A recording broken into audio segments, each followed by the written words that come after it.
Bonjour à tous et bienvenue dans la quotidienne, c'est la fin de la semaine. Aujourd'hui, je vous propose de parler d'un thème, la violence conjugale. Donc c'est à point animé que Anna Chiron nous emmène aujourd'hui et on voit tout cela dans notre rubrique On s'occupe de vous.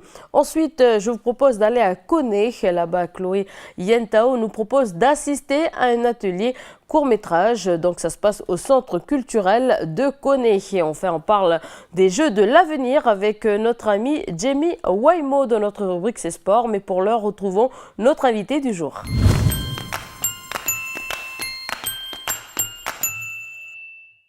Alors aujourd'hui, je reçois Marie-France Michel, bonjour. Bonjour. Alors vous êtes la présidente de Saint-Vincent-de-Paul. Oui.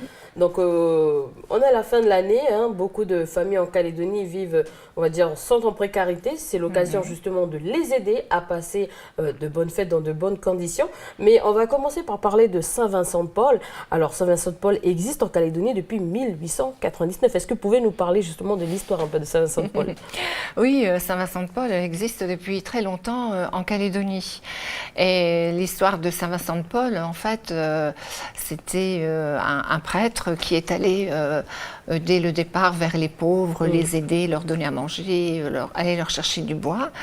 Et puis, il y a eu aussi Frédéric Ozanam, qui n'est pas très connu, mais qui était un jeune étudiant venu de Lyon, étudié sur Paris à la Sorbonne, et qui a eu l'envie de faire des conférences, de mettre en place des conférences de jeunes, et donc d'aller vers les pauvres. D'accord. Voilà. Mais dans la discrétion la plus totale jusqu'à présent, Saint-Vincent-de-Paul n'était pas très connu au niveau du monde entier, au niveau de la Calédonie, pas très bien. Donc maintenant, c'est vrai qu'on essaye de se faire connaître beaucoup plus. Voilà. Alors, comment a évolué justement Saint-Vincent-de-Paul ces dernières années en Calédonie? Donc vous avez une boutique, c'est ça? Alors, nous avons 3 épiceries solidaires. Voilà. Donc, c'est vrai que ça fait 2 ans que nous avons retravaillé par rapport à ces épiceries solidaires pour orienter vraiment ces épiceries vers les personnes les plus en difficulté. Et on a arrêté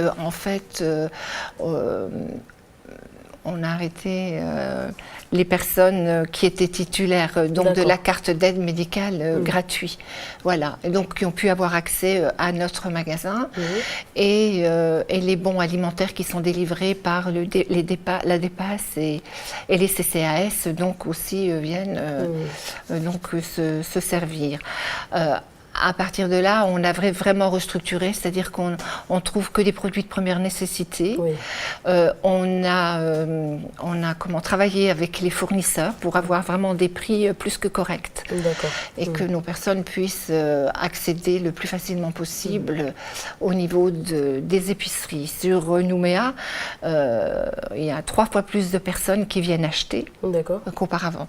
Et vous fonctionnez que avec les dons, que avec ce qu'on vous donne? Non, au niveau alimentaire, produits alimentaires, nous achetons.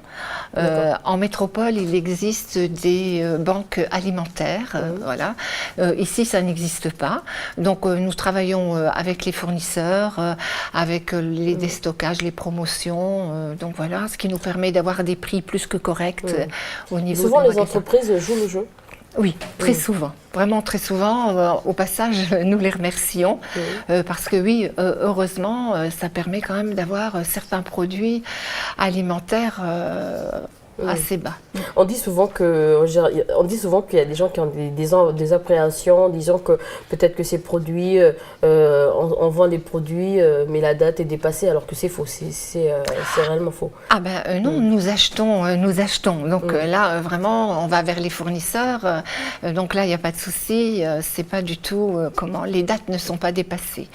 Alors quelquefois, on a du déstockage, qui peut être ou donné ou revendu à très petit prix, voilà. Mais là, il n'y a aucun souci pour le dépassement des dates. D'accord. Alors, on parlait justement de l'évolution de Saint-Vincent-de-Paul en Calédonie. Est-ce que les boutiques sont présentes qu'en province sud? Est-ce que comment se passe justement la situation avec la province nord ou la province des îles? Vous travaillez avec ces provinces-là? Alors, donc justement, jusqu'à présent, nous avons travaillé essentiellement sur la province sud parce qu'on voulait que les épiceries solidaires soient vraiment et un fonctionnement vraiment au top. Bien sûr, il y a un travail qui est fait en partenariat avec tous les travailleurs sociaux donc extérieurs. Et donc à l'intérieur, nous, de Saint-Vincent-de-Paul, au niveau des épiceries, nous avons une responsable qui est conseillère en économie sociale et familiale diplômée. Voilà. Donc à partir de là, voilà, il y a un travail social qui se fait pour un meilleur accompagnement des personnes en difficulté. Au niveau du Nord, donc de travailleur social à travailleur social, oui, nous travaillons donc avec le Nord. Nous ne nous déplaçons pas trop parce que sur le Nord, le Secours catholique et la Croix-Rouge, donc ils sont implantés dans certains endroits. À un moment donné, on a eu un maire du Nord qui était venu un petit peu pour voir comment on mettait une épicerie solidaire donc en place. Bon voilà, on s'est rencontrés 2-3 fois. Bon, la réflexion est de son côté. Donc des projets pourraient se faire à l'avenir. Voilà, éventuellement. Alors nous arrivons justement à la fin de l'année, comme je l'ai introduit. Comment vous allez vous organiser? Parce que c'est le moment où on demande aux Calédoniens d'être généreux en donnant justement des cadeaux, des jouets pour les familles, pour les enfants et aussi pour les repas de fin d'année. Ces moments-là qu'on partage en famille justement. Alors comment se passe le fonctionnement, les activités, les appels aujourd'hui? Donc là on est déjà très organisé. Donc nous avons le CCAS de Nouméa qui nous alloue une subvention pour pouvoir donner les colis de Noël pour donc la fin de l'année. Voilà. Donc à savoir que tout au long de l'année, là jusqu'à ce jour, nous avons délivré 800 bons alimentaires aux personnes qui sont reçues directement à Saint-Vincent-de-Paul, et donc ce qui fait à peu près 3 millions. De francs Pacifique. Voilà. Et donc là, il n'y a pas très longtemps, nous avons fait la quête alimentaire donc, auprès des magasins. Et là, au passage, je remercie encore énormément les Calédoniens qui sont vraiment de plus en plus généreux. C'est le bilan que vous faites aujourd'hui, les Calédoniens sont généreux? Très généreux, vraiment très généreux, avec le sourire. Nous avons vu des personnes sortir du supermarché donnant un caddie entier de nourriture. Oui, merci aux Calédoniens, parce que sans eux, on ne pourrait pas aider toutes ces personnes. Voilà. Surtout qu'à l'heure actuelle, on essaye d'accompagner peut-être moins de personnes, mais le mieux possible. D'accord. Alors, quelle est la situation en général des personnes qui vivent en précarité, par exemple en province sud ou en Calédonie? Si vous avez un chiffre ou si vous avez justement le bilan de ces personnes-là. Donc ce qu'on essaye de faire, c'est vraiment difficile de leur trouver une situation. Ce qu'on essaye de faire, c'est de les aider un court moment, mais plus efficacement. D'accord. Et donc en partenariat donc avec tout le réseau extérieur social. Voilà. Beaucoup de familles vivent en précarité en Calédonie? Oui, là cette année, ce dont on s'aperçoit, moins de grosses familles que l'année passée, mais oui, il y a encore beaucoup de personnes. Oui. Alors pour parler justement des épiceries, c'est tout le monde qui peut venir acheter. Est-ce que vous avez remarqué des différences? Est-ce que c'est que les gens en précarité qui viennent justement faire leurs courses dans vos épiceries ou c'est tout le monde? Non, c'est pas tout le monde, parce qu'il faut être titulaire de la carte d'aide médicale gratuite pour pouvoir y prétendre. Donc voilà. C'est vrai qu'on est certain de laisser des personnes au bord du chemin. Voilà. Parce que donc on a toujours un plafond en se disant voilà, on aide les personnes donc jusqu'à tel montant de revenus. On essaye donc d'appliquer les règles des CCAS et de la DEPAS, mais à quelques francs près, c'est vrai qu'il y a des personnes donc qui passent à côté. Donc c'est vrai qu'il y a des exceptions, on accompagne, on essaye d'accompagner au maximum. Au niveau de Nouméa, on appelle notre épicerie solidaire parce que au niveau des vêtements, tout le monde peut acheter, voilà.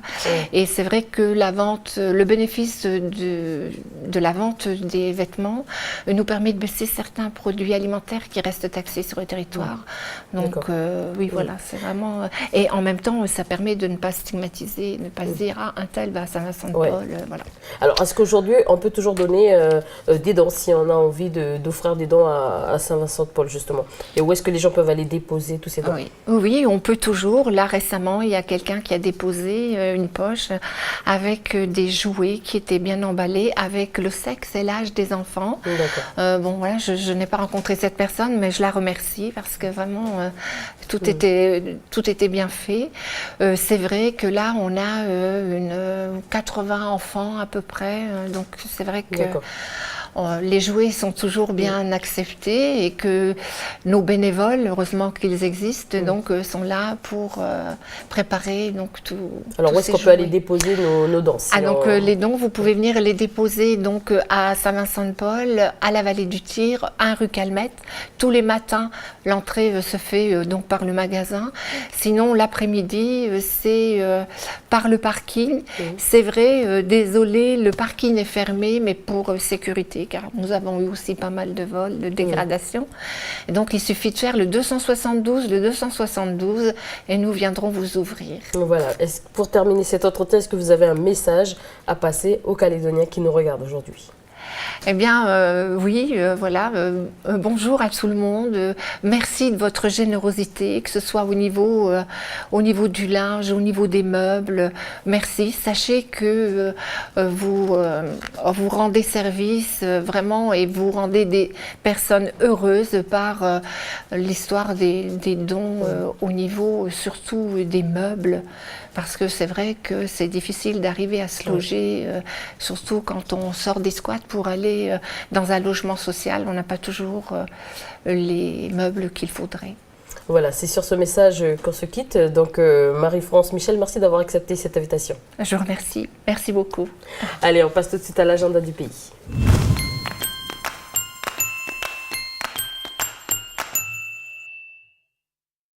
Salut Davina. Salut Élise et bonjour à vous à la maison. J'espère que tout le monde va bien ce vendredi. Je pense que ça va, c'est un vendredi, donc tout le monde va bien, c'est le week-end. Bah voilà, comme d'habitude, vendredi, tout le monde va toujours très bien.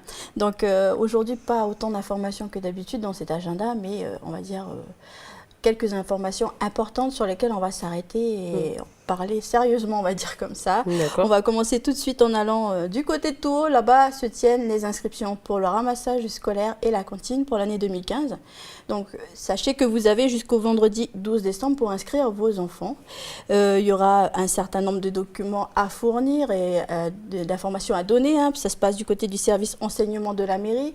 Donc, si entre-temps, vous avez décidé que vous ne pouvez pas y aller et que vous envoyez une personne de votre entourage, eh bien, il faudra qu'elle sache quelques petites informations concernant l'enfant, notamment à savoir la date de naissance de l'enfant, son adresse, le lieu de ramassage, l'établissement et la classe fréquentée, le nom de son responsable légal. Il faudra aussi fournir une photo d'identité ou l'ancienne carte de transport scolaire et puis bien sûr donner la somme à payer, donc à savoir 1 500 francs pour un enfant en primaire pour l'année et 3 000 francs pour un enfant dans le secondaire également pour l'année. Voilà, qui est dit, espérons toujours que vous avez bien noté. Et quant à nous, on poursuit avec des avis de coupure donc sur le pays pour la semaine prochaine. Oui, c'est ça. Encore des coupures, me direz-vous? Eh bien oui, donc voilà. On va essayer de faire au mieux, de vous informer aujourd'hui pour la semaine prochaine pour que tout le monde puisse au mieux se préparer. Donc on commence tout de suite avec la commune de Wailou qui aura une coupure de courant sur la région du col de Haut le mardi 9 décembre de 8h30 à 14h30. Le lendemain également sur Wailou toujours, mais sur cette fois-ci les régions de Méamo et de Neya, donc mercredi de 8h à 14h. On continue, il y aura aussi une coupure sur Yingen. Alors là, les tribus concernées sont Wenjik, Wepwes, Waré, Tenem, donc jeudi de 9h à 15h30. Et notez que toutes ces interruptions de fourniture de courant électrique sont dues à un entretien du réseau haute tension. Voilà, j'espère que vous avez noté les dates et les horaires. Quant à nous, on poursuit donc avec le Téléthon. Comment faire pour justement pour vous donner ce que vous avez préparé, de l'argent ou faire un don, on va dire en général, un don pour la recherche des maladies rares. C'est ça, Élise. Donc, le Téléthon, ça se passe ce week-end, comme nous le disait notre amie Élise. Ça se passe donc samedi 6 et dimanche 7. Il faut savoir qu'il y aura notamment du côté de la mairie de Nouméa un centre de promesses qui est mis en place. Donc, pour ceux qui souhaitent faire un don, une promesse de don, il faudra appeler le 36 37. Donc, ce centre de promesses se tiendra donc samedi 6 et dimanche 7 de 8h à 22h sans interruption. Donc, n'hésitez pas si vous souhaitez faire une promesse de don, notez le 36 37. D'autre part, il y aura aussi des points de collecte Force T. Force T, en fait, c'est pour désigner les gens du Kiwanis qui seront là, qui vont récolter des fonds aussi à la sortie de vos supermarchés que vous avez l'habitude de fréquenter, à la sortie aussi du marché au gros du COS, ou encore ils seront aussi au marché de Nouméa. Et si vous souhaitez donc, plutôt que de faire une promesse de donner directement de l'argent, n'hésitez pas, ils seront là pour collecter justement. Donc voilà, aider ces personnes qui sont malades, quoi. Ces enfants surtout. Voilà, et en plus de tout ça, il y aura donc différentes manifestations sur l'ensemble du pays. Alors, une occasion de les rappeler, histoire que vous notiez tout ce que vous avez oublié durant la semaine. C'est ça, Élise, on va faire un petit point sur les différentes manifestations. Notamment, on va parler du Kiwanis Club Ralien, qui organise lui un concours de belote. Donc ça se passera demain à partir de 13h chez Elisabeth et Henri à Panouna. Si vous souhaitez vous inscrire, donc le numéro de téléphone, le 42 49 13, pardon. Donc ce concours de belote, j'avais déjà rappelé, dit plusieurs fois. Donc voilà, ça commencera à 13h pour ceux qui sont déjà inscrits. Toujours à Comac, j'ai su que l'école Mermoud aussi participait à ce mouvement de récolte de fonds. Il y aura des activités aujourd'hui, donc chers parents, n'hésitez pas aussi à participer pour aider ce mouvement et puis montrer à vos enfants que vous donnez aussi les bons gestes, n'est-ce pas? Là, si vous souhaitez avoir un contact, c'est le 81 32 18. Ensuite, on va aller du côté de Koné. Là-bas, il y aura un peu de sport qui sera organisé, 24 heures de futsal. Donc voilà, à la salle polyvalente le samedi 6 à partir de 7h et jusqu'au dimanche 7h aussi. 24 heures de futsal, c'est peut-être pas pour nous, mais c'est intéressant, non? C'est intéressant, moi je regarde seulement, donc voilà. Ceux qui sont intéressés, voilà, rendez-vous à la salle polyvalente. Ensuite, à Pointe-Dimy, il y aura le marché nocturne et le tournoi de basket. Donc là, c'est pareil, c'est le samedi, vendredi, ça commence, et jusqu'au samedi. Là, il faut contacter donc le numéro qui s'affiche, le 93 82 27. À Nouméa, cette fois-ci, il y a la Nuit du Fantastique qui est organisée tous les ans. Là aussi, c'est pour récolter des fonds en faveur du Téléthon. Donc, ça se passera à partir du samedi 6 décembre à 20h et jusqu'au lendemain 9h. Voilà, c'est organisé par le Civic Club. Ensuite, au Mont-d'Or, il y a l'école de Saint-Michel qui organise elle aussi une récolte de fonds et puis elle fait une vente de gâteaux. Donc voilà, ça commencera cette vente demain 6 et ça se tiendra tous les jours jusqu'au 14. Un bon moyen aussi de participer. Pour finir, à Faréno, il y a les 24 heures du parc qui sont organisées. Donc ça commence samedi 8h jusqu'à dimanche 8h aussi. Différentes animations, différentes activités, notamment de la randonnée, de jour comme de nuit. Voilà, pour nos amis sportifs, un bon moyen aussi de participer. Effectivement, et puis même les enfants mettent la main à la pâte, donc il n'y a pas de raison qu'on n'y participe pas. Merci Davina, je te souhaite bon week-end et puis on se retrouve lundi. Oui, c'est ça Elise, bon week-end à toi et ainsi qu'à vous à la maison. Quant à nous, on retrouve Jamie pour notre rubrique C'est Sport.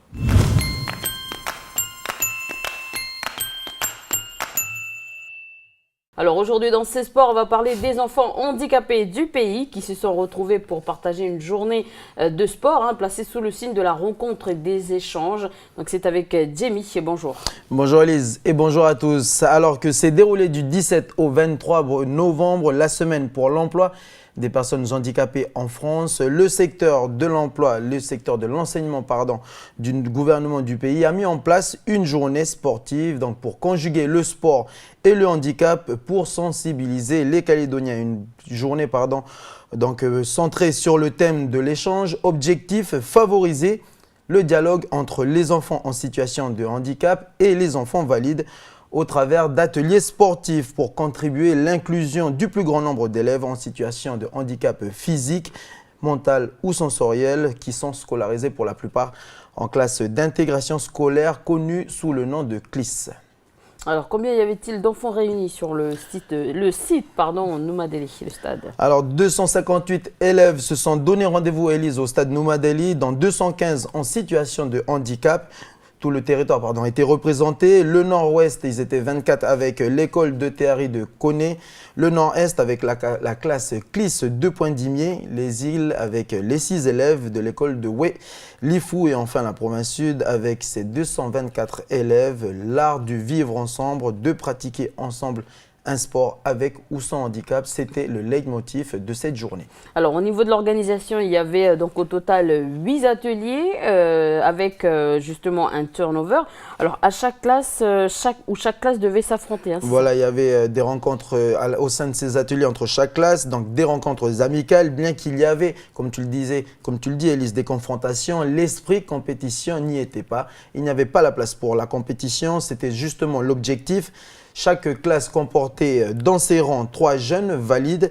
Le principe de montrer que faire du sport avec des jeunes sans handicap, c'est possible. Et bien ce principe a fonctionné puisque souvent dans les ateliers, les scores entre les élèves des classes CLIS et les élèves des classes normales, eh bien, on avait droit à des scores serrés et de beaux affrontements. Toujours des rencontres amicales. Alors, ça peut inciter les jeunes des classes CLIS à se lancer dans la pratique du sport en loisir, qui sait. Voilà, comment accompagner les enfants en situation de handicap dans la pratique des loisirs d'un sport ou d'une activité artistique, c'est une problématique assez récurrente et dans l'accompagnement durant cette journée, durant les Jeux de l'avenir, durant l'accompagnement des jeunes par les enseignants mais également par les instructeurs des différents ateliers, la réponse était, je dirais, de cette problématique était implicitement donnée. Il y avait beaucoup de pédagogie avec un public, donc c'était un public différent. L'approche devait s'adapter, les explications aussi, plus ludiques que ludiques. C'est dans cet état d'esprit que devaient se faire les ateliers. Sarbacane, sprint de 50 mètres ou encore lancer de ballon, ce sont les ateliers qui les attendaient, notamment la classe CLIS de Poindimier avec nos élèves de Poindimier. Je vous propose de participer donc à ces ateliers dans ce reportage intitulé Sport pour tous.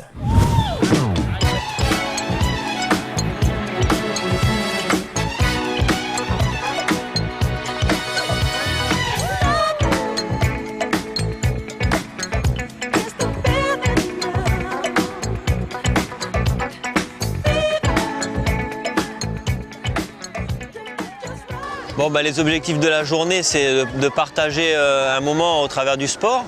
C'est de regrouper beaucoup d'enfants en situation de handicap.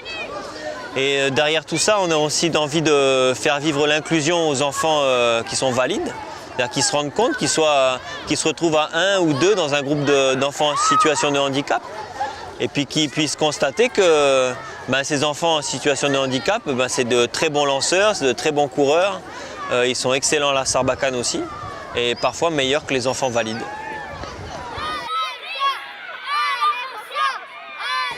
Aujourd'hui, la nouveauté, c'est qu'on avait lancé le défi de dépasser le nombre de 200 enfants.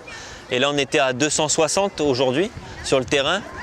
Donc on a dû trouver des ateliers, des nouveaux ateliers, parce que voilà, faut les occuper, tous ces petits bouts sur un terrain de sport. Évidemment, on choisit des activités qu'on peut faire quand on est en fauteuil, comme par exemple la Sarbacane.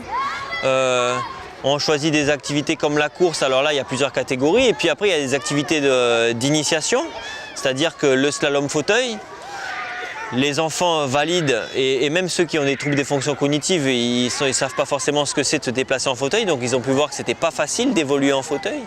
Il y a aussi, c'est la première année où on fait une initiation sur le fauteuil de course, qui se rendent compte que ça ne se conduit pas facilement, c'est pas facile de tourner, c'est pas facile d'avancer et c'est pas facile de ne pas basculer en arrière. Voilà.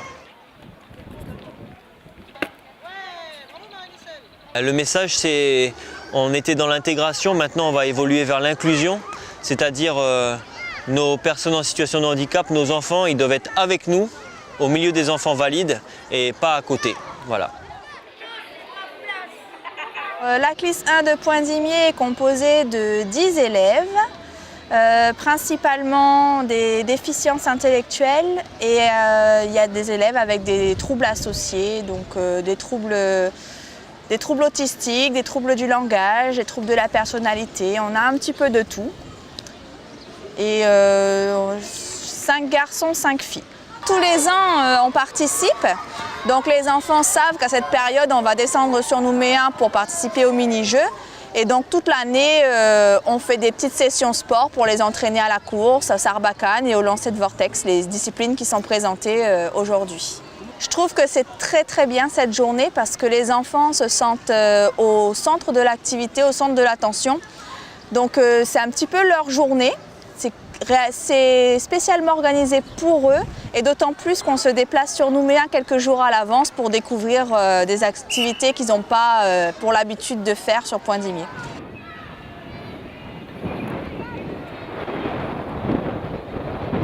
Aujourd'hui, il y a eu beaucoup d'ateliers de proposés. Il y a des ateliers donc mesurés pour pouvoir après faire un classement avec les enfants et des ateliers jeux de découverte, donc des lancers avec différents objets, des balles lestées pour la précision, des grosses balles pour la motricité, justement le geste du lancer.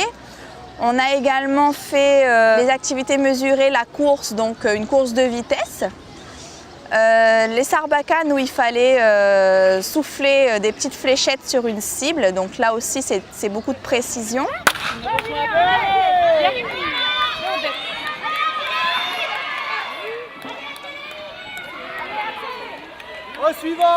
C'est vraiment l'esprit de s'amuser d'abord avant tout et puis de se rencontrer parce qu'on n'a pas, surtout à Point-d'Imier en province nord, on n'a pas l'occasion de rencontrer les autres enfants des autres classes de Nouméa. Donc c'est une journée pour s'amuser.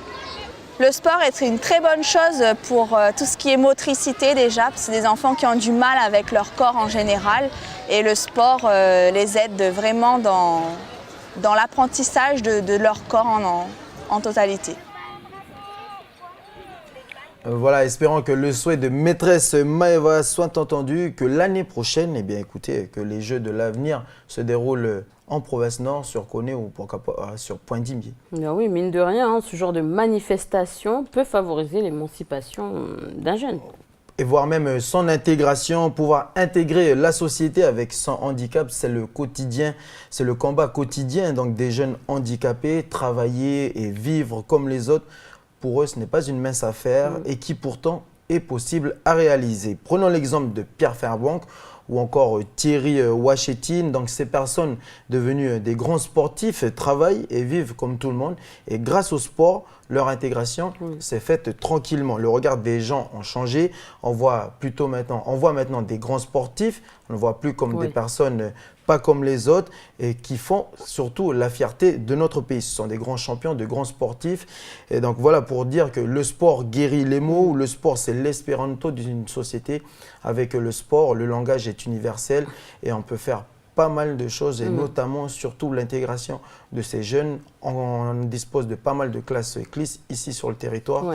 C'est un public qui est assez nombreux et c'est un public qui est assez coûteux, je dirais, entre guillemets, à la société. Et leur intégration, je veux dire, ce public nombreux, on peut les réutiliser, je veux dire, dans le travail ou dans la vie de tous les jours, à bon escient. Et ces personnes-là peuvent nous aider et peuvent faire pas mal. Aussi. Voilà, ils ont du potentiel. C'est juste ce petit handicap qui fait que eh ben, les personnes, enfin, je veux dire, les employeurs plutôt, sont assez réticents à les embaucher.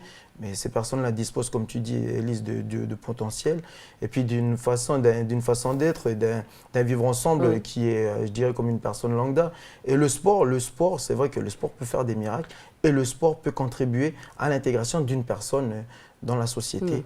Quand je parle de société, ce n'est pas dans la vie de tous les jours, en ville ou quoi que ce soit. Non, c'est surtout pour décrocher un travail. C'est surtout ça la réalité. Décrocher un travail pour une personne à handicap, ce n'est pas une mince affaire. C'est, je dirais, un parcours du combattant. Voilà, on a parlé de Pierre Fairbank et Thierry Wachetine, qui d'ailleurs était présent lors de la journée de l'avenir. Alors Thierry Wachetine, qui d'ailleurs avait fait l'objet d'un reportage dans c'est ce ça, sport. voilà. Thierry Wachetine, donc on a été parti à sa rencontre justement pour qu'il puisse nous parler de son parcours parcours, nous parler de son parcours sportif, mais également professionnel.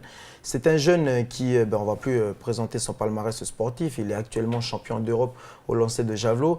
Et grâce à ce titre-là, je veux dire, grâce notamment aux démarches qui ont été effectuées par son entraîneur, Paul Pognois, il a pu décrocher un travail qui était il est responsable de la salle de musculation qui se trouve à Magenta. Voilà, donc c'est pour dire que maintenant, tu le vois, c'est une personne, grâce au travail, on sent qu'il a pris, déjà par ses exploits sportifs, il a pris beaucoup d'assurance.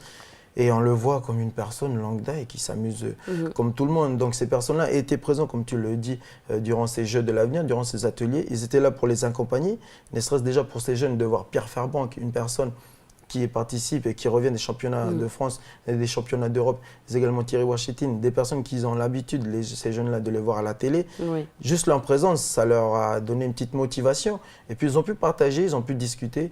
Voilà, et tu as même des jeunes qui demandaient maintenant tu travailles où, qu'est-ce que tu fais. Et puis voilà, ils partageaient leur expérience. Et dedans, dans leurs propos, dans le dialogue, on les entendait dire moi avec le sport, j'ai pu faire ça. Et puis maintenant, j'ai une famille, j'ai une femme, j'ai des enfants. Et puis juste ce petit handicap qui fait que je suis différent des autres. Mais sinon, dans ma façon de vivre, voilà, il est comme tout le monde. C'est pour montrer les miracles que le sport peut produire. Puis je propose qu'on regarde un petit extrait de ce reportage qui a été passé il y a 3 mois maintenant sur Thierry Washington. Voici l'extrait. Je travaille dans la salle de musculation pour faire propre un peu la salle, balayer la salle parce que c'est vrai que la salle, il y a personne qui est venu travailler ici. Puis voilà, je remercie encore la DGS qui m'a envoyé pour travailler ici à la salle avec Paul Pognois, mon chef. Je remercie aussi à Paul. À un moment donné, j'avais demandé ce plan Pépic parce que je voyais qu'il traînait et tout. J'ai dit, ce serait bien qu'il trouve un emploi, qu'on le mette à la salle de musculation pour surveiller, ensuite réparer les poids qui ne marchent pas ou les barres qui sont rouillées. Donc ça se passe très bien puisque ça lui plaît et par rapport à ses entraînements, c'est quelque chose qui amène un plus par rapport à ses entraînements, un équilibre en soi-même, quoi.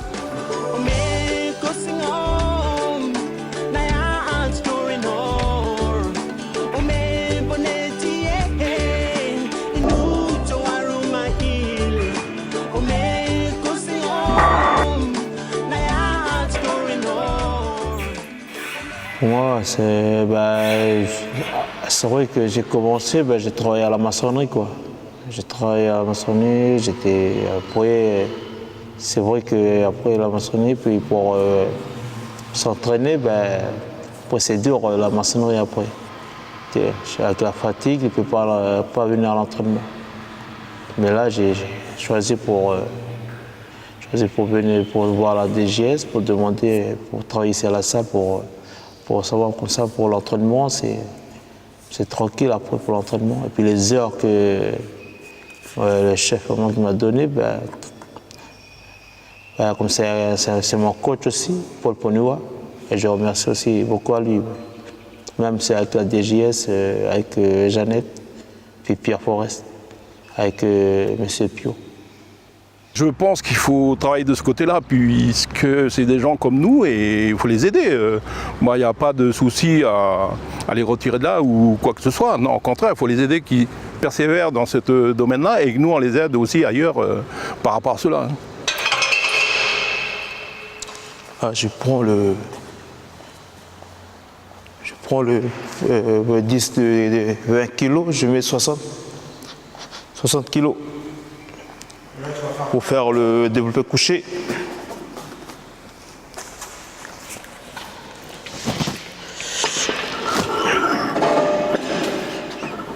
C'est bon pour faire pour le javelot, tout ça, pour les muscles, pour les épaules, tout ça, travailler. Après, il y a des autres, je vais faire des lombaires, haltères, tout ça pour enrouler le javelot pour enrouler le javelot.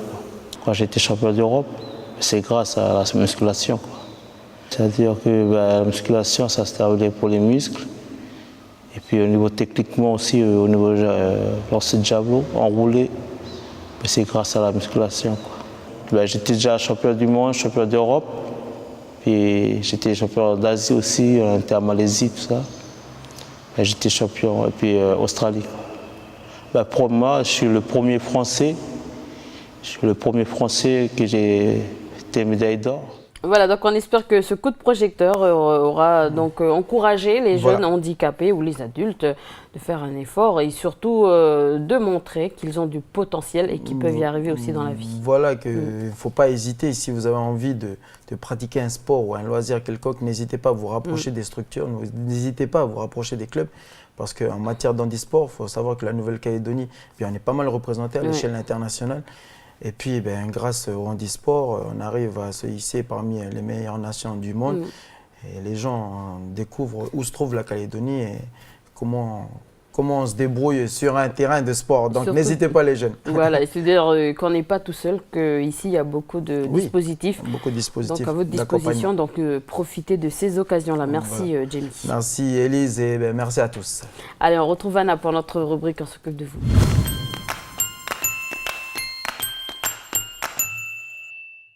Bonjour Anna, donc nous abordons avec toi un thème que nous avons déjà abordé dans cette chronique, donc plusieurs fois avec des reportages, les violences faites aux femmes. Alors la semaine dernière du côté de Pointe-Dimier, une journée était justement organisée autour de ce thème.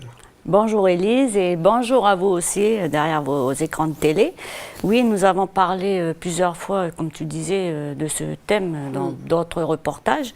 Donc cette fois-ci, on revient là-dessus une nouvelle fois parce que tout simplement, ça constitue la violation la plus fréquente des droits humains. Chaque femme peut être victime de violences partout dans le monde. Ça peut être indépendamment de son origine, de sa culture, de sa classe sociale, de son âge ou même de sa religion.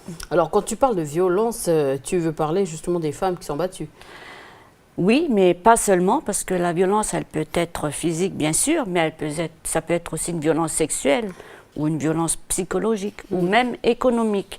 Alors, ce sont des formes de violence qui touchent les femmes depuis avant la naissance et jusqu'à la vieillesse.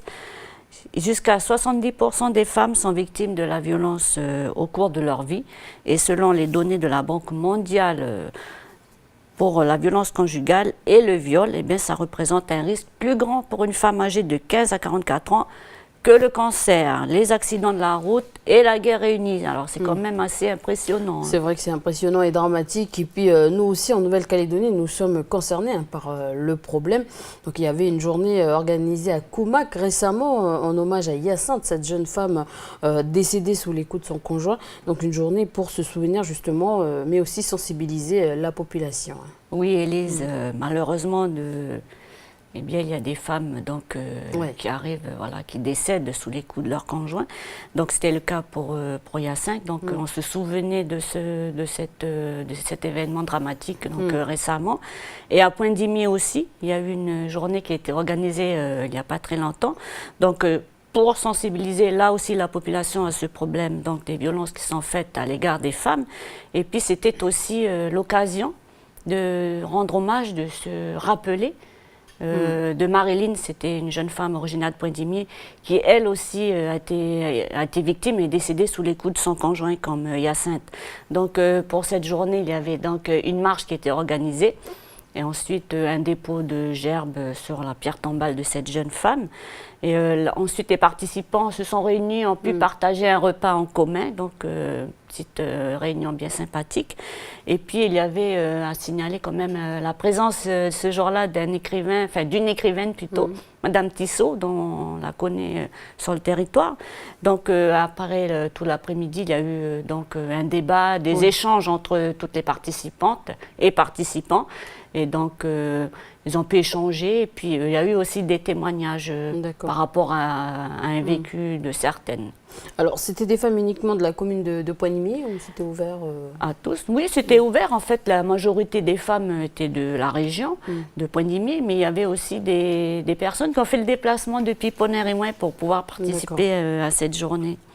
Mais moi, je te propose, Élise, et à vous également, de regarder plutôt le reportage qui a été tourné là-bas ce jour-là par Aurélie Chiron.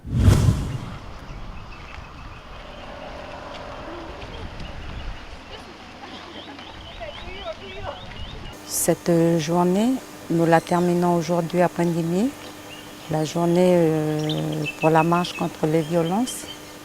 On a commencé à Poum, suivi du CAFED, et aujourd'hui on la termine à Poindimié. Surtout cette marche aujourd'hui, c'était pour notre sœur Marélie. Elle a été tuée atrocement par son mari. Et la marche d'aujourd'hui, c'est pour elle. Et surtout pour soutenir sa famille, surtout. Comme l'a dit son père ce matin, aujourd'hui, la marche d'aujourd'hui, ça va faire ressurgir toute leur détresse qu'ils ont eue en 2010 quand elle est décédée, quand elle s'est fait tuer par son mari.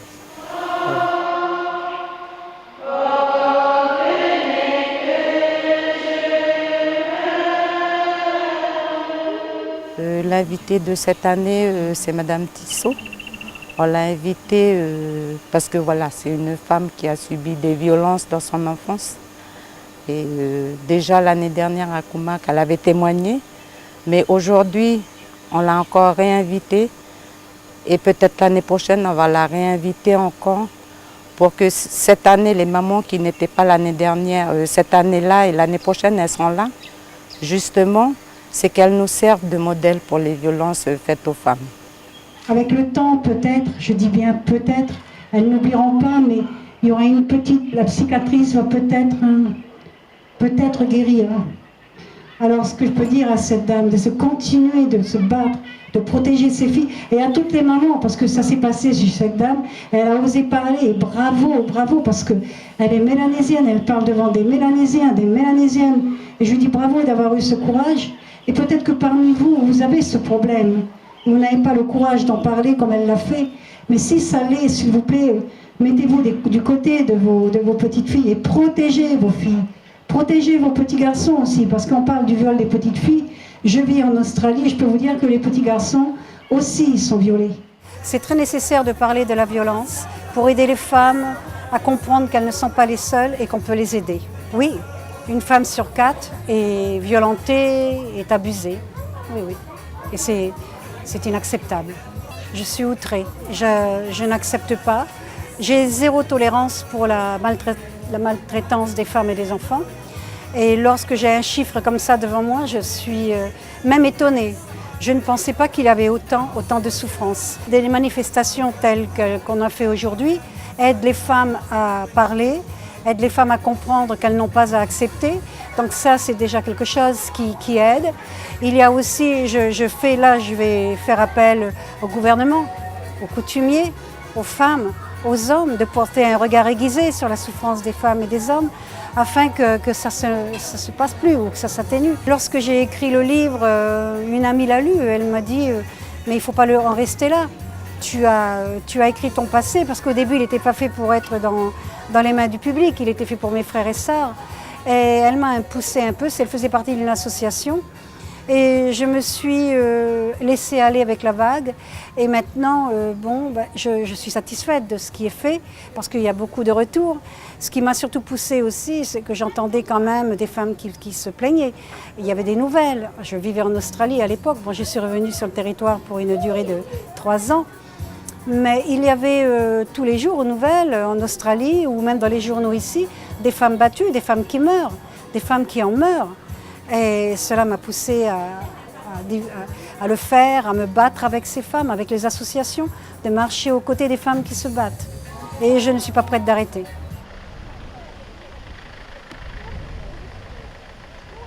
Alors, je dirais qu'aujourd'hui, ça fait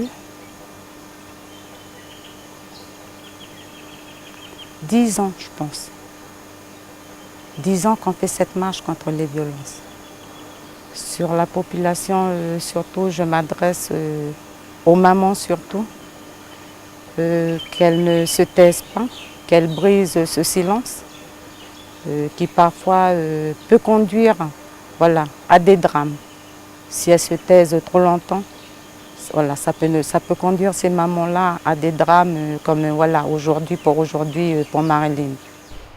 Des chambres de fleurs vont être mis sur la tombe de Marilyn. Et je vous dis, au nom de toute la famille ici présente, que nous soutenons fermement cette marche que vous avez faite. La Fédération des femmes de Pointe-Dimier, de Ponérimois. Merci. À la mission des femmes de la province Nord. Voilà. C'est tout. Merci. Voilà, donc saluons cette initiative, hein, l'initiative de ces femmes. Et par rapport justement aux actions menées au niveau du pays, qu'en est-il, Anna? Alors, au pays aussi, on réagit, puisqu'il y a eu la loi 2010-769, donc, qui date du 9 juillet 2010 précisément.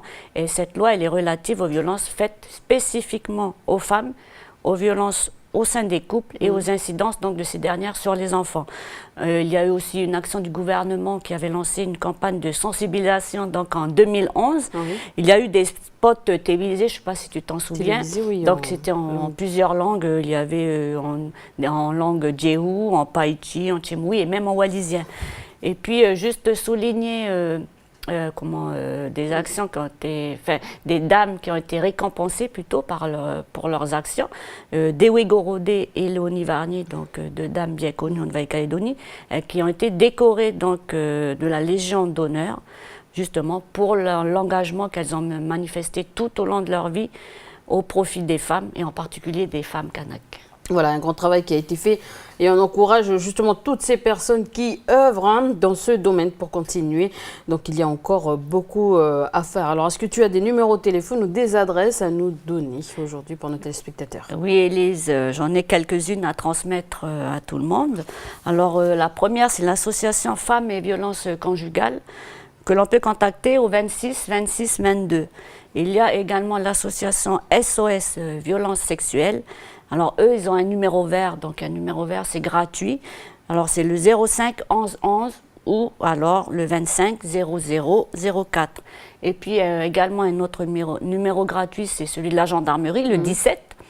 Donc, je voulais juste rappeler à vous, mesdames en particulier, si vous n'avez pas d'unité, vous n'avez plus d'unité dans votre mobilis, dans votre portable, vous pouvez quand même faire le 17, c'est gratuit.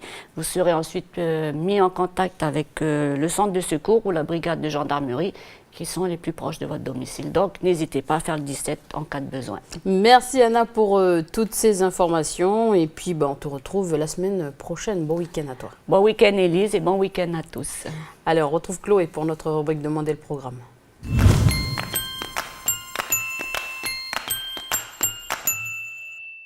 Salut Chloé. Salut Élise, salut à tous. Alors Élise, est-ce que tu as déjà eu envie de faire du cinéma? Parce que journalisme, c'est un petit peu ça, faire des reportages, c'est filmer, mais sauf que là, c'est la réalité que tu filmes. Est-ce que tu as déjà eu envie de laisser parler ton imagination et de faire par exemple de la fiction? Oui, j'ai toujours rêvé d'être la femme, tu sais, dans King Kong. Je plaisante. Mais ouais, tout le monde rêve un jour d'être actrice. Actrice ou même autre chose, hein. Tu peux être derrière la caméra ou même le maquillage. Eh bien, cette année, la médiathèque de l'Ouest à Koné a organisé un atelier d'initiation donc à la réalisation de courts-métrages. Et donc, c'est un atelier qui permettait de découvrir les différentes étapes de la réalisation d'un court-métrage, donc depuis l'écriture du scénario jusqu'à la réalisation technique. C'est bien, ça. Voilà, donc cet atelier a permis donc à ceux qui le voulaient d'acquérir donc des techniques, une méthodologie qui pourra donc leur servir par la suite pour par exemple présenter des courts-métrages lors de concours comme dans le cadre du festival Coup de Ciné qui a lieu en ce moment même d'ailleurs, ou encore du festival du cinéma de la foi ou bien du festival Anoro Amboro. Donc cet atelier était encadré par Sidélia Guirao, qui est scénariste de métier, et puis par Christophe Monnier, qui est un passionné, membre aussi du Five Club, une association donc, qui participe à l'éducation à l'image. Donc lui s'occupait de la réalisation. Alors combien de personnes ont participé à cet atelier? Alors le stage proposait un nombre maximum de 10 places, mais au total ils étaient environ 5 ou 6, avec donc pour la plupart des femmes de 22 à 50 ans, donc un peu moins que prévu, mais c'était pas plus mal d'après Christophe Monnier, puisque ça leur a permis justement d'aller plus en profondeur dans la technique, de personnaliser un peu plus la formation, de travailler plus en profondeur donc sur chacun des scénarios. Et puis donc l'objectif de ce stage, c'était de se rendre compte de la difficulté qu'engendre la réalisation d'un court-métrage, voilà, d'aller dans le détail de l'image, de la théorie donc jusqu'à la pratique, et de comprendre et de s'essayer à l'écriture d'un scénario. Donc c'est André Ravel qui est allé filmer cet atelier pour nous. Ça se passait donc à la médiathèque de l'Ouest, c'était pendant la semaine du 13 octobre. Silence, ça tourne.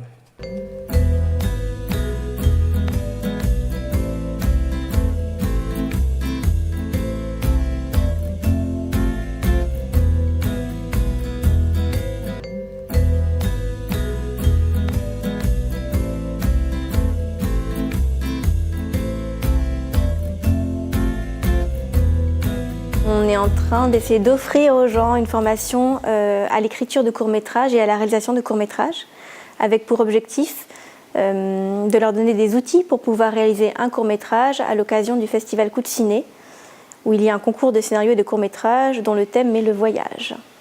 Sur le territoire, c'est la première fois que je fais une formation à l'écriture à certains élèves ou à certaines personnes intéressées par le sujet. Quand j'étais en métropole, par contre, j'étais ce qu'on appelle script doctor, entre autres, c'est-à-dire que j'aidais des scénaristes à mener à bien leur scénario. Donc j'ai essentiellement fait ça pour des professionnels pour l'instant. C'est la première fois que je m'attaque à un domaine qui est plus complexe, parce qu'il faut être beaucoup plus simple, plus concis et plus direct. Profondément, qu'est-ce qu'elle désire? Pourquoi elle désire passer du temps avec ses enfants? Est-ce que c'est pour les faire évoluer? Est-ce que c'est parce que c'est une bouffée d'air pour elle? Une semaine d'initiation, c'est très court pour apprendre à écrire un scénario et surtout pour donner le désir d'apprendre. Contrairement à ce qu'on croit, l'écriture demande beaucoup de temps, beaucoup d'investissement. Et on a toujours tendance à croire que ça va très vite et qu'on va tous avoir l'idée, l'imagination, tout ce qu'il faut pour le faire. En réalité, c'est un travail de longue haleine qui demande un investissement qu'on n'est pas toujours prêt à donner, contrairement à ce qu'on peut croire. Pour l'instant, je leur ai surtout appris à écrire une histoire et à décomposer tout ce qu'il y a d'important dans une histoire. Maintenant, la mise en image va se faire par Christophe, qui va leur apprendre tout ce qui est technique, justement, le découpage à partir d'un scénario. Moi, je suis vraiment restée sur la construction d'une image, qu'est-ce qui fait qu'un public va être tenu en haleine, savoir ce que c'est qu'un objectif, un enjeu, comment on construit ses obstacles, et surtout comment on construit un deuxième acte, c'est-à-dire le cœur de l'histoire. Parce qu'on dit à chaque fois le deuxième acte, premier acte, deuxième acte, troisième acte, mais le deuxième acte, il faut pouvoir le remplir. Et ça, c'est complexe. Si tous les personnages ont des objectifs, on peut faire comme hier on a vu sur Barbe Bleue. Lui, il veut les épouser, elle ne veut pas. Lui, il veut cacher le cabinet, elle veut aller dans le cabinet. Lui, ceci, elle ne veut pas. Et par rapport aux objectifs des personnages, où on va ensemble dans la même direction, où on s'oppose et ça devient des obstacles.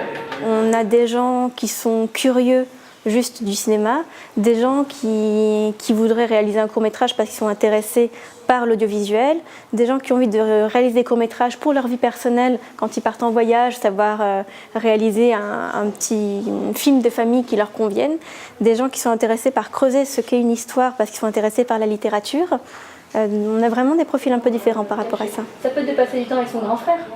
On n'est pas obligé d'aller, peut-être qu'il sait d'emblée, lui, qu'il n'y verra plus, qu'il a déjà abandonné, et que son objectif c'est juste de passer du temps avec son grand frère, ou de s'amuser, comme les autres enfants.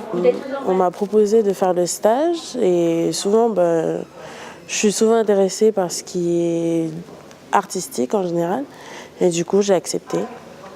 Je vais utiliser ce que j'ai appris dans ce stage pour déjà essayer de réaliser le court-métrage pour le festival Coup de Ciné en novembre, et puis pour faire de plus belles photos. C'est ton fil rouge. C'est ce qui permet de retomber sur tes pattes à chaque fois. Quand tu t'éloignes un peu et tout, tu sais où revenir, quoi.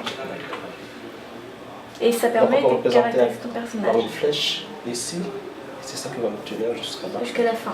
Plus il y aurait de formation à l'audiovisuel, plus ça pourrait créer des vocations auprès des gens pour faire du documentaire ou faire des petits films, parce que c'est la pratique qui va réellement donner envie d'aller au bout. Tant qu'on va rester sur un temps limité avec des petits films qui n'iront pas au bout, des scénarios qui n'iront pas au bout, qui ne seront pas suivis, je ne dis pas qu'on restera sur un échec, mais on va rester sur quelque chose de pas abouti, qui ne va pas forcément donner le désir d'aller plus loin. Si on a de plus en plus de petits films aboutis, d'entraînement, de pratique, à ce moment-là, quand on verra qu'on est capable d'évoluer dans ce domaine, là, ça donnera envie d'aller plus loin. Ça va? Tranquille, qu'est-ce que tu deviens? Ah, je fais un stage de réalisation. Ah ouais, c'est combien? C'est gratuit et en plus, on mange bien. Et là, il faudrait que je mette entre les deux un moment où c'est toi qui... Un plan, ouais. Voilà. Je savais pas toutes les étapes pour écrire un scénario, je savais pas toutes les techniques, les manipulations pour contrôler la lumière sur un appareil, tout. Je savais rien. Voilà, donc en tout cas, l'initiation, si tout le monde peut apprendre à faire des tournages. Et puis, je pense que c'est des ateliers Intéressant, donc à ne pas hésiter à faire. Alors, est-ce qu'il est prévu justement de renouveler l'expérience de ce stage d'initiation à la réalisation? Oui, alors c'est prévu, pour le moment rien de sûr, hein, mais effectivement, Christophe Monnier donc, espère que ça recommence l'année prochaine, donc avec un atelier d'une durée plus adaptée, parce que là ça a duré une semaine, hein, comme le disait Sidélia Guiraud dans le sujet. C'est assez court quand même pour l'écriture d'un scénario. Donc avec une durée plus adaptée, et donc n'hésitez pas à vous rapprocher de la médiathèque de l'Ouest si vous êtes intéressé. Ce stage est gratuit et sera sûrement proposé de nouveau l'année prochaine. Et le festival Coup de Ciné a eu lieu en ce moment, c'est ça? Oui, alors il touche à sa fin puisqu'il a commencé, donc il se tient depuis le 28 novembre et il se clôturera demain. Donc pour cette 3e édition, comme le disait Madame Guiraud, c'est le voyage qui est à l'honneur. Donc différentes projections étaient et sont organisées donc dans les différents centres et complexes culturels de la zone VKP. Et donc aujourd'hui, par exemple, les projections se font dans l'auditorium du complexe culturel de Koné. Une restauration est possible également sur place entre les séances. Donc les films sont présentés en version originale sous-titrée, sauf les films d'animation qui sont présentés en VF, et puis en version française. Et puis donc l'accès aux différentes séances est gratuit, bien sûr, dans la limite des places disponibles. Donc pour la programmation d'aujourd'hui, par exemple, vous sont proposés donc les films suivants. Il y a à 17h Le Tableau, qui est un film d'animation à partir de 6 ans, réalisé donc par Jean-François Laguioni. Et donc ce film utilise les toiles de peinture en fait comme terrain d'aventure. C'est un conte philosophique plutôt qui invite donc les jeunes à aller au-delà de la représentation pure et simple. Et rien que pour ça, c'est quand même un film à voir. Ensuite, c'est le film La Pirogue qui est projeté donc à 19h, un film bouleversant, un film humaniste aussi de Moussa Touré, originaire du Sénégal.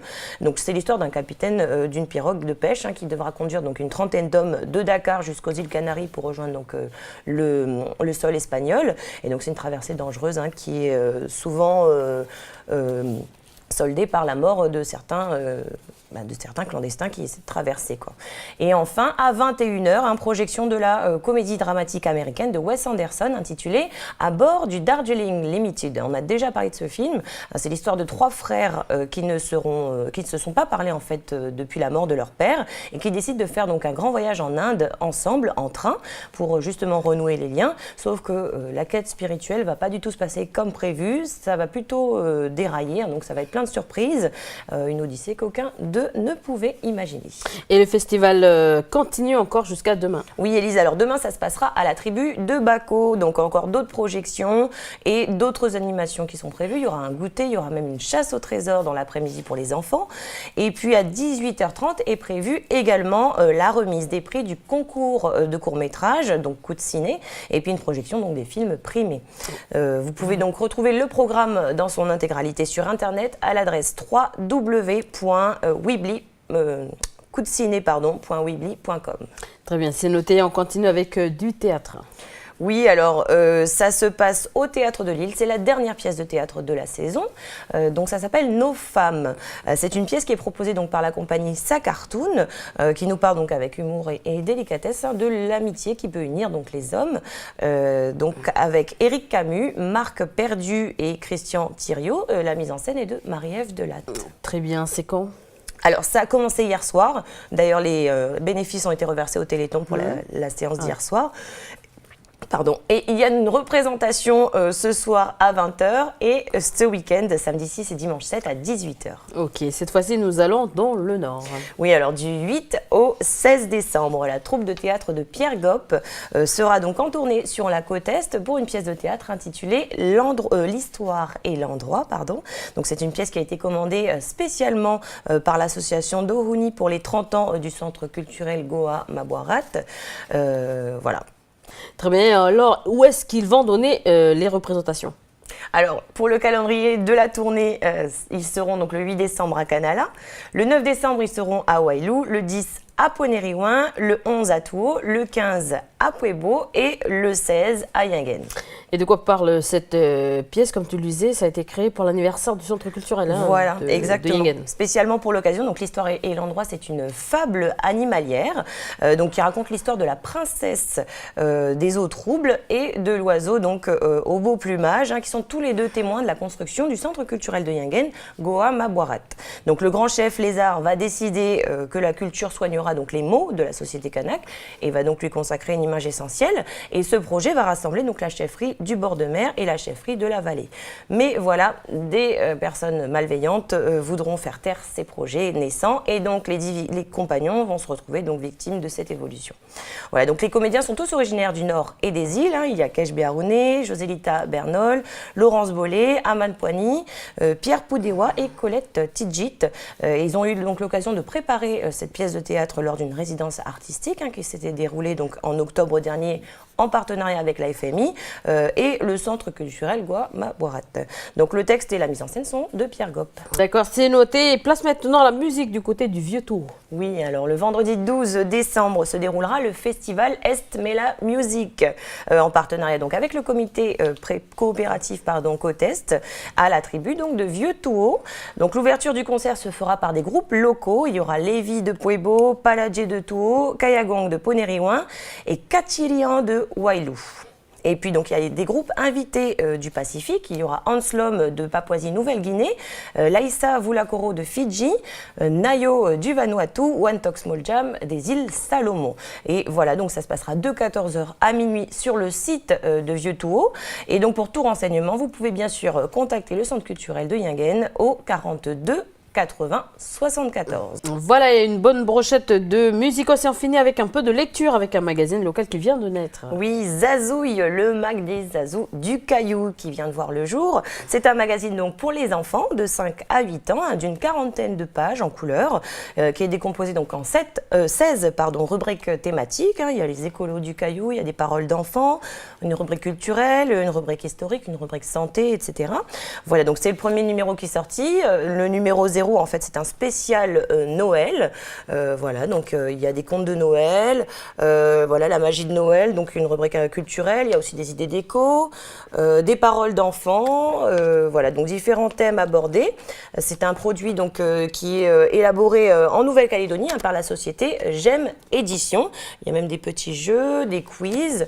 Voilà, donc la première édition spéciale Noël. D'accord, donc c'est un magazine pour les enfants. En fait. Voilà, c'est un magazine pour les enfants, mais pas que. Enfin, c'est à la fois un média, c'est un outil aussi qui est conçu donc par des professionnels de l'enseignement, mais aussi des professionnels de la presse, qui est donc adapté au programme scolaire officiel et puis qui est aussi rendu accessible à tous. Donc, ce magazine s'adresse aux écoliers, aux élèves âgés de 5 à 8 ans, donc on le disait, c'est-à-dire à peu près pour la plupart en cycle 2, de la grande section jusqu'au CE1, à savoir plus de 13 000 écoliers calédoniens quand même. Et il s'adresse également, ce magazine, aux enseignants, puisqu'il y a aussi un cahier d'activités de 16 pages avec 10 fiches qui sont composées donc pour la majorité de 4 exercices chacun. Il y a du français, des mathématiques, des sciences et de l'art. Et donc ça peut être un support d'exercice pour les enseignants et qui peuvent l'utiliser en cours. Et bien sûr, c'est un magazine qui est aussi à destination du grand public. D'accord. Alors on peut s'abonner, à quelle fréquence part-il? Alors oui, comme tout magazine, on peut s'abonner à l'année, donc soit au magazine en lui-même, soit au pack magazine plus le cahier d'activité de 10 pages. Donc c'est un bimestriel, c'est-à-dire qu'il paraît tous les 2 mois, donc il paraîtra 5 fois dans l'année, avant chaque début de période scolaire. Et puis en ce qui concerne la distribution de ce magazine, donc pour ce qui est des écoles, elle sera assurée donc par les services de la direction de l'enseignement de Nouvelle-Calédonie, la DINC. Et puis pour ce qui est du grand public, le magazine est également distribué, donc il est disponible dans les kiosques à journaux, les librairies, les papeteries, les grands magasins, voilà, pour le grand public. Merci. Merci, avec plaisir, à bientôt tout le monde. Allez, on passe tout de suite à notre rubrique La science et nous.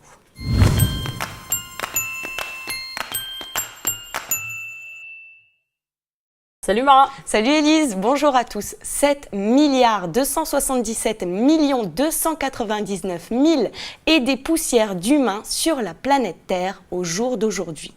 Plus au moins 3 humains en permanence dans l'espace au-dessus de nos têtes qui œuvrent pour la science pendant que nous vaquons à nos occupations. Les astronautes, donc des scientifiques de haut niveau qui ont la chance de vivre l'expérience exceptionnelle de la vie dans l'espace pour une petite période de leur vie. Ça fait envie, non? Ouais, ça fait rêver, hein, ça c'est sûr. Mais ça paraît tellement loin de nous, c'est un monde à part.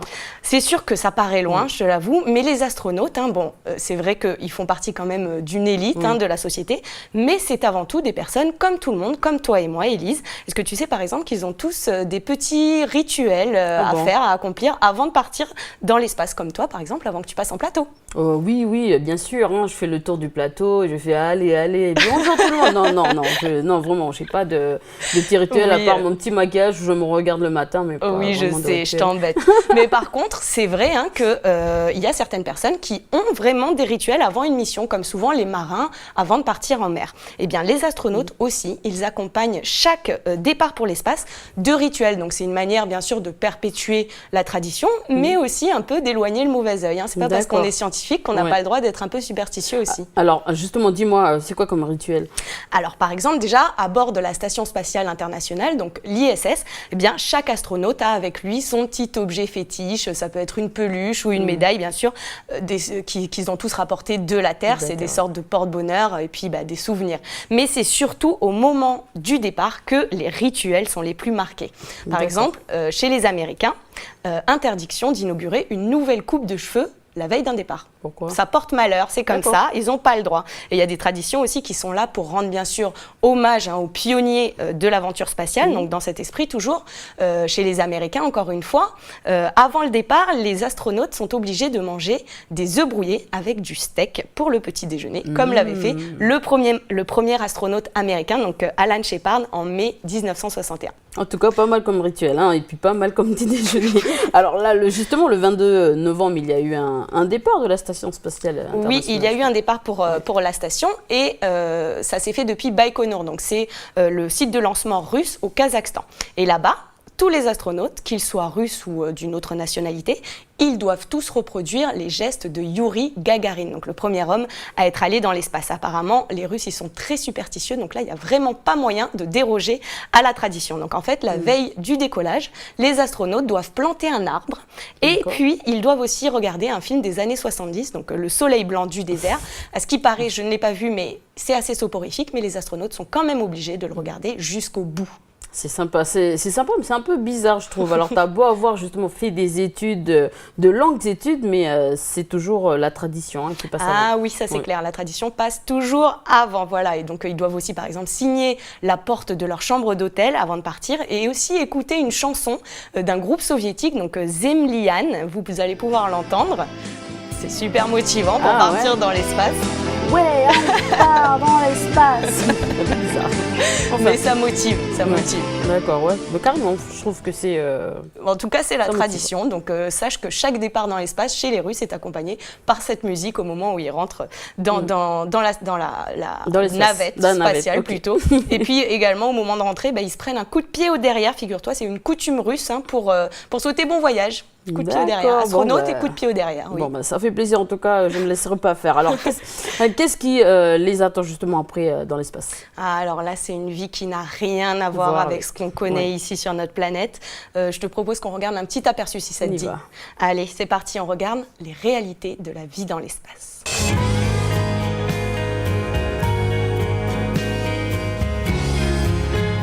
Chaque jour, à 400 km au-dessus de nos têtes, des astronautes travaillent, mangent, dorment, vivent dans l'espace. Quand dans la partie supérieure de la fusée, allongée sur le dos, vous n'avez plus rien à faire pendant une demi-heure, vous vous demandez « mais qu'est-ce que je fais ici ?» Vous allez passer 6 mois dans l'espace avec 6 autres personnes dans une boîte de conserve et vous avez une demi-heure pour penser à tout ça. Dans l'aventure de l'exploration de l'espace, la Station spatiale internationale est le dernier poste frontière où l'homme est présent. Assurer la maintenance de l'ISS est essentiel. On représente toujours la dernière ligne de défense contre tous les dysfonctionnements, en particulier quand un engin est en approche de la station. Cela prendrait trop de temps de lui envoyer un ordre depuis la Terre si quelque chose n'allait pas. L'ISS est un lieu de vie et de travail que l'on ne peut comparer avec les conditions sur Terre.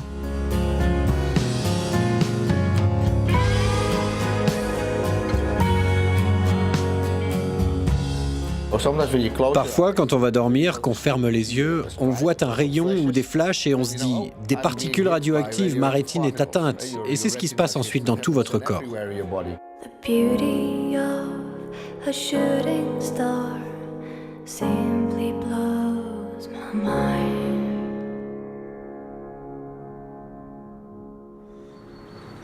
Pour les futurs membres d'équipage de la station, la porte d'entrée de l'espace se situe à Cologne, en Allemagne, au Centre européen des astronautes. Tous ceux qui sont appelés à rejoindre l'ISS doivent suivre un entraînement ici. Parmi eux, une nouvelle recrue de l'ESA, l'Italien Luca Parmitano. Il s'apprête à passer 6 mois dans l'espace. L'une de ses missions consistera à superviser l'amarrage à la station du véhicule de ravitaillement ATV. J'interviens en tant qu'opérateur principal et quand l'ATV s'approche de la station, j'enregistre la distance avec une règle pour être certain que ce que je vois et ce que l'ordinateur pense voir soit la même chose. Je contrôle aussi sa vitesse de déplacement pour voir si ce n'est pas trop rapide ou trop lent. Et si quelque chose ne va pas, je suis la dernière ligne de défense. Je peux envoyer un ordre pour stopper, retarder ou carrément annuler l'amarrage. Le comportement des astronautes est suivi avec attention lors de la phase d'entraînement puis pendant leur mission. Lorsqu'un Européen est dans l'espace, il y a toujours quelqu'un à Cologne qui veille sur lui. On surveille l'état de santé des astronautes. On contrôle les systèmes techniques qui garantissent leur santé et leur bien-être. Et c'est ce que nous faisons dans cette salle. Les membres de l'équipage de l'ISS alternent de façon régulière les périodes de travail et de repos pour éviter le surmenage. Quand vous passez 6 mois dans l'espace, votre plus grand défi, c'est d'ajuster votre rythme. Bien sûr, au début, vous êtes très enthousiaste, vous voulez tout faire très vite, mais ça ne fonctionne pas comme ça. Vous ne pouvez pas garder ce rythme pendant 6 mois, vous devez ralentir et essayer de conserver une humeur stable et un rythme de travail régulier.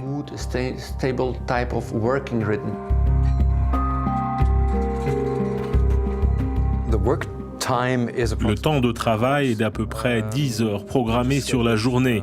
Il y a 8 heures de sommeil prévu, il reste 2 heures d'exercice physique et de sport par jour, puis des activités annexes pour assurer la maintenance, gérer les imprévus, participer à des réunions, etc.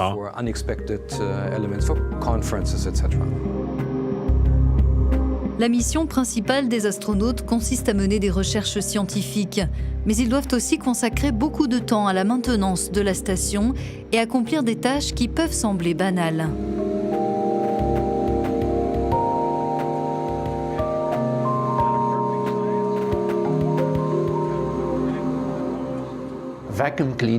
Passer l'aspirateur, ce n'est probablement pas ce que les astronautes préfèrent faire. Mais si vous voulez maintenir la station en bon état et être sûr que c'est un lieu de vie sain pour vous-même comme pour ceux qui la rejoindront après votre passage, eh bien chaque samedi matin, vous devez passer l'aspirateur dans la station. La vie à bord, c'est un mélange étonnant entre le familier et l'étrange. Welcome aboard of the International Space Station.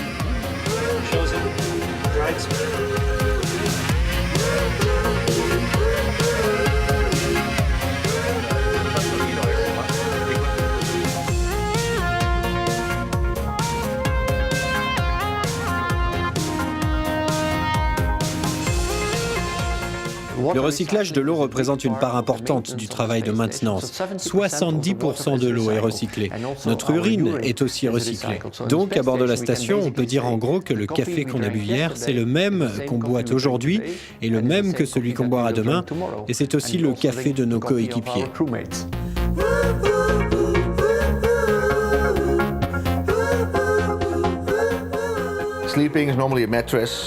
Quand on dort, généralement, on a un matelas et un coussin. Dans l'espace, c'est impossible, car vous vous mettriez à flotter et à dériver du matelas. Votre couverture flotterait, donc vous ne pouvez pas dormir comme ça. Et ça n'a pas non plus d'importance où vous vous installez pour dormir. Vous pouvez dormir au plafond si vous voulez, comme il n'y a pas de haut et de bas. 4 personnes dorment verticalement, comme ici, 2 cosmonautes et 2 astronautes. Une autre dort au plafond et une dernière sur le plancher.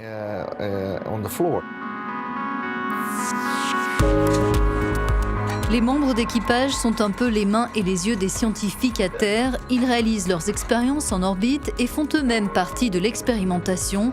Les changements dans leur corps et leur esprit sont étudiés, l'idée étant de mieux comprendre comment l'être humain s'adapte à la vie dans l'espace. L'un des essais en cours à bord de l'ISS s'appelle Energy et Luca Parmitano fait partie des sujets. Des tests sont prévus avant, pendant et après son vol.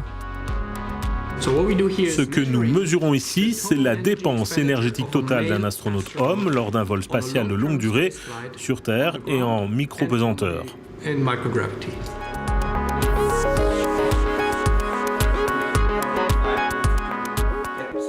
Le but, c'est d'optimiser les rations de nourriture, par exemple, pour les vols de longue durée et de mieux connaître les besoins de l'équipage lors de ces vols. Mais l'objectif pour la recherche fondamentale à Terre, c'est de comprendre les principes et le mécanisme de régulation qui joue dans l'obésité, par exemple. Les agences spatiales comme l'ESA et la NASA espèrent à terme faire voyager leurs équipages plus loin et plus longtemps. L'un des thèmes principaux de recherche consiste donc à comprendre comment notre corps réagit en conditions de 0G, ce qui fait fondre les muscles et les os qui ne sont plus sollicités. Quand on n'a plus de force gravitationnelle, qu'on est en apesanteur, alors le corps se dit « Ok, on n'a plus besoin de cet os, alors laissons-le se décomposer ». Et vous le voyez bien, vous voyez que votre taux de calcium augmente dans vos urines, vous vous rendez compte que vous perdez votre os. Le manque de pesanteur a un impact négatif sur notre système musculaire, notre squelette. Et il y a un grand risque que les astronautes perdent de la masse osseuse avec le temps. C'est de l'ordre d'1 à 2% par mois. Donc après 6 mois, vous avez déjà perdu une partie significative de vos os. Il est certain qu'il y a des effets à long terme. Pour maintenir sa masse musculaire et osseuse, seule solution, faire de l'exercice, du vélo, du jogging et de la musculation. Après avoir passé 6 mois dans l'espace, il faut encore 6 mois à un astronaute pour récupérer sa masse osseuse.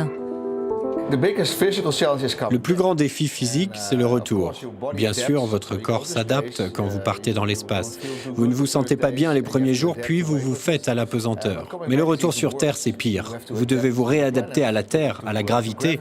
Vous avez le mal de terre.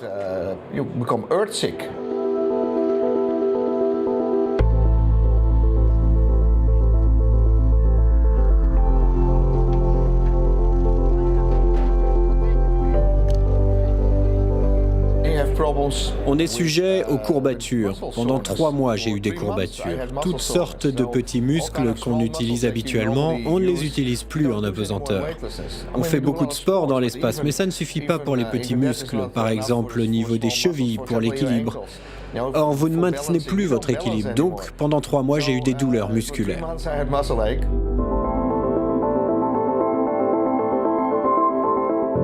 Un autre risque du métier d'astronaute est lié à l'espace lui-même et à toutes ces particules radioactives qui bombardent l'ISS.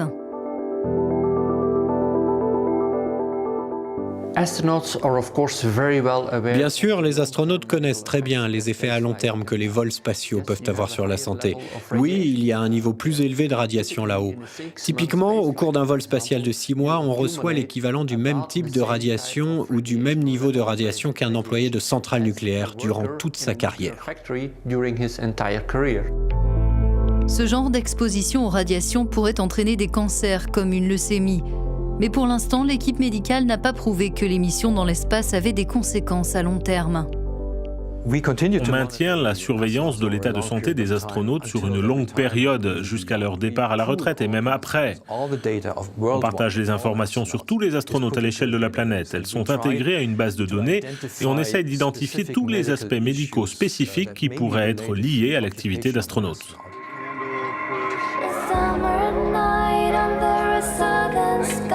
C'est un métier à risque, mais hors du commun.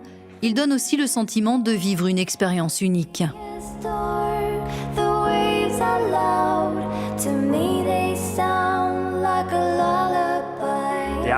Les astronautes qui sont à bord aujourd'hui sont des amis. J'étais leur remplaçant en cas de problème il y a encore quelques mois. Ils me disent tout le temps que ça passe vite, que c'est une expérience tellement incroyable, que 6 mois, ça passe en un clin d'œil. Et donc, la première de leurs priorités, c'est de profiter de chaque instant et de vivre des instants inoubliables tant qu'ils sont là-haut.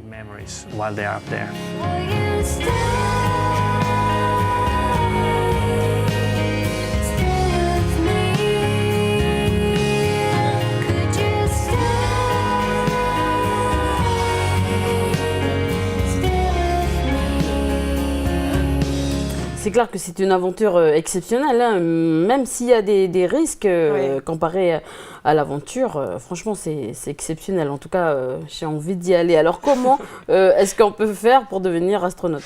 Oula, alors là, désolée Ellie, j'ai pas envie de briser tous tes rêves. Je veux changer de métier. Je veux être astronaute. Mais il faut être honnête, hein, je suis obligée de vous le dire. Oui. C'est aussi improbable d'être sélectionné pour jouer dans l'équipe de France de football que de mettre un jour les pieds dans la Station spatiale internationale. Ah ben, ça encourage pas tout ça. Ouais, la sélection est vraiment dure. Hein. Déjà, il faut être bien entendu brillant en sciences. Il faut être aussi sportif. Il faut être en très bonne santé. Il faut percuter très rapidement. Il faut aimer le travail en groupe.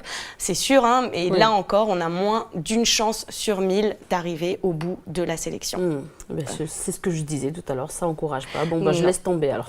Oh, c'est sûr que ça encourage pas, mais c'est quand même possible. Oui, hein. De toute façon, voilà, il y en a qui arrivent. Donc après tout, pourquoi pas?